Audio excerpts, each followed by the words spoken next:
What is a big no when studying in Germany? The things that you shouldn't do as a student. So, you are watching World Talk Facts, and the first point is breaking the rules or looking for shortcuts. Germans are known for being very fond of rules, which cannot be more true. Everything in Germany has rules. Did I mention they have rules for folding different sizes of paper? And they like to follow it. They believe rules are there for a reason. A good one. It helps to keep everything in Ordnung. They are not the most flexible nation in the world. They don't favor people who break rules and take shortcuts. In a post-exam, you could have seen so many of your friends debating the professor for having the correct answer. But these are marked wrong because they don't necessarily follow the answering guidelines provided beforehand. Everything has a protocol. Just follow them. Number 2 is expecting good food. It is commonly known that Germany is not famous for its cuisine. While cheap food provided in the university cafeterias, or Mensa as they call it, is barely sufficient to keep your taste buds happy. Outside of the campus, depending on where you live, the town might or might not be blessed with abundant choices of food from all over the world. It might have to do with the fact that the Germans do not really wish for diversity in their dining experience. What you typically get as a variety is some doner shops, some Vietnam restaurants, some fusion Asian takeaways, and some decent Italian trattorias. What you get aside from that, given that you find one is not common and therefore a pure luxury.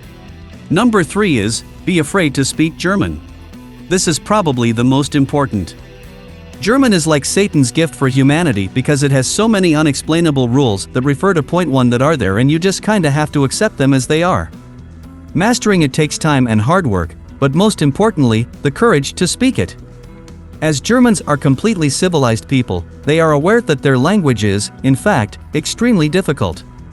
As such, you will not get mocked for not being able to speak it perfectly. If anything, they would kindly offer to correct them for you, only if you wish. They do not want to offend or embarrass you. Only so can one learn to gradually speak the language. Abung macht den Meister. And really, even when your excuse is my study courses are in English and most Germans speak English anyway, you will not be able to find good jobs after graduating when you're not at least speaking at the B2 level. Number 4 is expecting to graduate on time. Don't get me wrong, graduating on time is wonderful. But it has become an irrelevant factor for German students because of 2 things.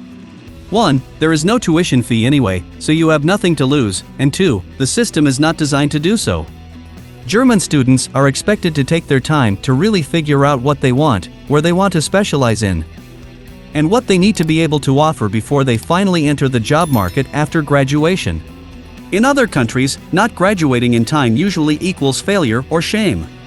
In Germany, it might even be seen as a plus point, so long as you have a good reason for it, such as getting involved in more uni projects, doing an exchange semester, or doing an internship semester. In a lot of cases, these 3 are points that distinguish you from other applicants when applying for jobs.